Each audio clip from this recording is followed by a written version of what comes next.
দেখলাম first time আমি কোনো মেলাতে বুট বিক্রি হচ্ছিল, উইন্টার কালেকশন আই থিঙ্ক।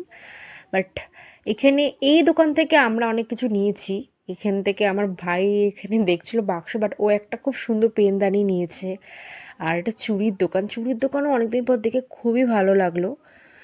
এই ব্যাগের দোকান থেকে গিয়েও আমার বান্ধবী একটা ব্যাগ কিনেছে, ভালোই ছিল। আর এইগুলো তো দৈনন্দিন জীবনের জিনিসগুলো ছোট ছোট খুব ভালো ছিল, বাট আমরা কিছুই নিইনি। আর এই দোকানে গিয়ে তো ভাই আমার বান্ধবী খুব খুশি হয়ে গেছে।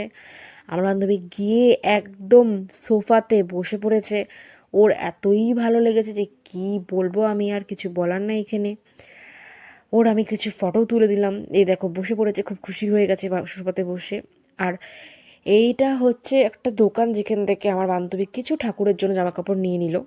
আর এটা আমি উইন্টারে একদম, সেরকম উইন্টার না, বাট আমি এসেছি আজকে অনেক ল্যাদ খেয়ে। তারপরে এখানে আরও খুব সুন্দর সুন্দর দোকান ছিল, আমার তো ভালোই লাগছিল দেখতে। দেখো আমি মেলায় গেলে এত কিছু কিনি না, বাট আমি খাওয়া দাওয়া খুব করি।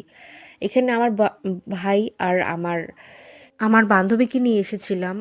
আমার মেলা দেখতে এত বেশি টাইমও লাগেনি, আমরা তাড়াতাড়ি দেখে তাড়াতাড়ি বেরিয়ে গেছিলাম। আর এই দেখো সব থেকে কিউট কাস্টমার এখানকার, যেও এসেছে এই দোকানটাতে, একদম বসেছে। আমাদের তো মেলা দেখা খুব তাড়াতাড়ি হয়ে গেছিলো, দেন আমরা আর সেরকম বেশিক্ষণ ছিলাম না এখানে। আর দেখো ফাঁকাই ছিল মেলাটা, বেশি ভিড় তো ছিল না। বাট কালকেই লাস্ট, যারা যাওনি যেতে পারো, ভালোই লাগবে।